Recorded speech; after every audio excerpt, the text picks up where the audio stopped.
देशाचे संविधान निर्माते विश्वरत्न परमपूज्य डॉक्टर बाबासाहेब आंबेडकर यांचं नाव घेऊन तुम्ही आंबेडकर आंबेडकर काय करता?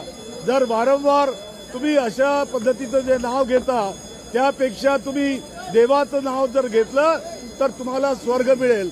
मला या ठिकाणी अमित शहाजींना प्रश्न विचारायचा आहे, तुम्ही वारंवार मोदींचं नाव घेता, मग तुम्हाला मोदींचा स्वर्ग मिळाला काय? त्या ठिकाणी बाबासाहेब आंबेडकर हे कधी ईश्वराला किंवा देवाला मानत नव्हते, ते माणुसकीला मानत होते आणि त्यांनी संविधानाच्या माध्यमातून या देशाला माणुसकी दिलेली आहे। या देशाला समानतेचा, बंधुभावाचा, स्वातंत्र्याचा संदेश दिला आहे।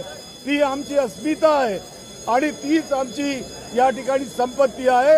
हा अपमान आम्ही कदापि सहणार नाही आणि या अपमानाविरुद्ध आम्ही सातत्यानं या देशामध्ये दाद मागणार आहोत। जय भीम।